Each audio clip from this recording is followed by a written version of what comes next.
In 1970, the body of an unidentified woman was discovered in the remote valley near Bergen, Norway. She had been badly burned, most of her clothing was destroyed, and every label had been carefully removed. Police expected it to be a straightforward case. Instead, they uncovered a coded notebook, multiple fake identities, wigs, cash from different countries, and a travel history stretching across Europe. For more than 50 years, nobody knows who she was. On November the 29th, 1970, a man and his two daughters were hiking in Isdalen, a rocky valley just outside Bergen. The area is steep, isolated, and difficult to access. While walking through the valley, they noticed a strong smell and discovered the body of a woman lying amongst the rocks. Police arrived soon after. The woman's body had been badly burned, particularly around the upper body. Nearby, investigators found several objects, including a melted bottle, a broken umbrella, burned clothing, jewellery, and rubber boots. What they did not find was any form of identification. There was no passport, no purse, no wallet, and no papers linking the woman to a name.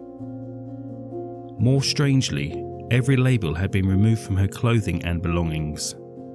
The labels had been carefully cut away. From the very beginning, it appeared that somebody had deliberately tried to hide who she was. The autopsy raised even more questions. The woman appeared to be between 30 and 40 years old. She had dark hair and expensive dental work. Investigators noticed the dental work had been completed in different countries. This suggested she had spent time abroad. The cause of death was difficult to determine. The woman had inhaled smoke, meaning she was alive when the fire began. In her stomach, investigators found a large quantity of sleeping pills. They also found bruising around her neck. Police eventually concluded that the woman most likely died by suicide, but the details did not fit neatly. If she intended to end her own life, why remove every label from her clothes? And why not carry any form of identification? A few days later, investigators made a major discovery. At Bergen railway station, they found 2 suitcases that belonged to the woman. Inside, they found clothing, cosmetics, several wigs, glasses, and cash from multiple European countries. The most important item was a small notebook.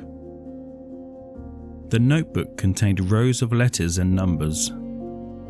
At first, the writing looked random. Eventually, investigators realized it was a code. When they decoded it, they discovered that it was a record of the woman's travels. She had moved across Europe, visiting Norway, Germany, France, Belgium, and Switzerland.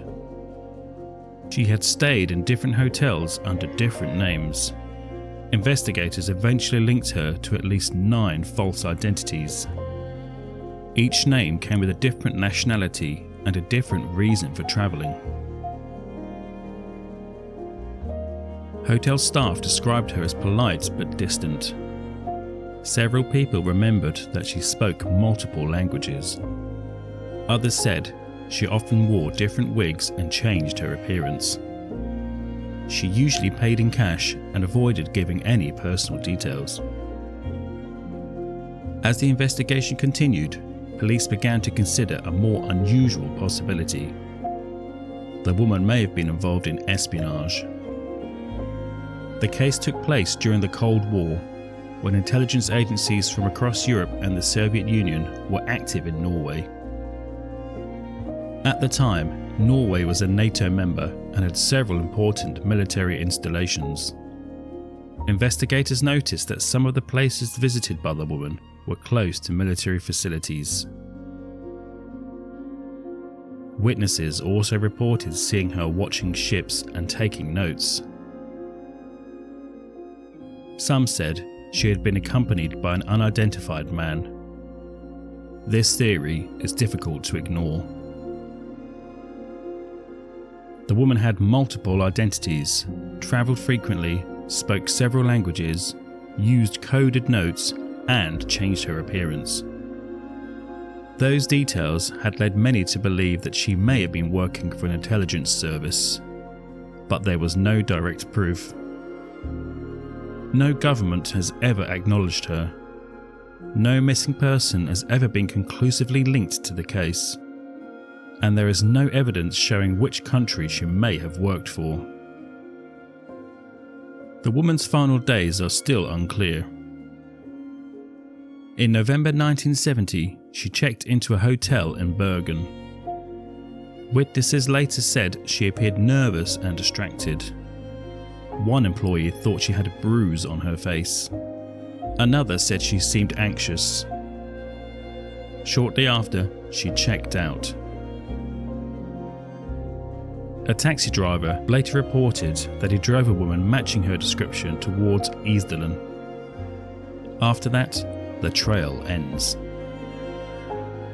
Within days, her body was found in the valley.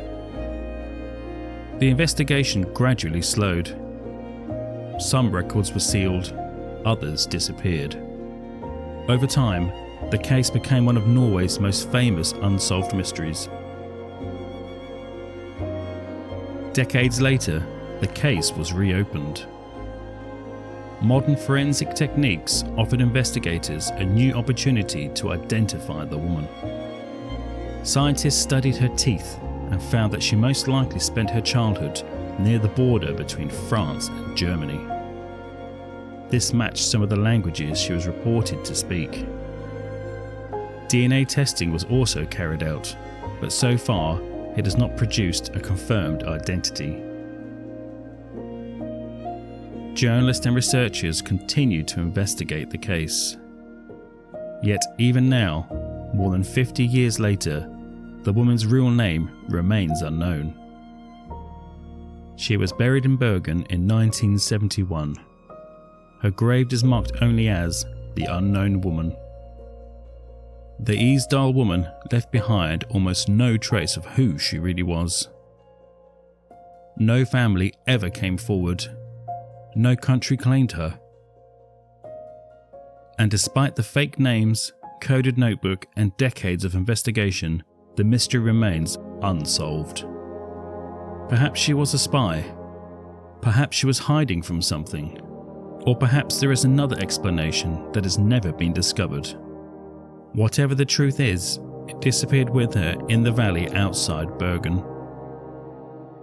If you have your own theory, leave it in the comments. And for more unsolved cases, subscribe to Evidence Box 404, because the next case we open could be even stranger. Farewell.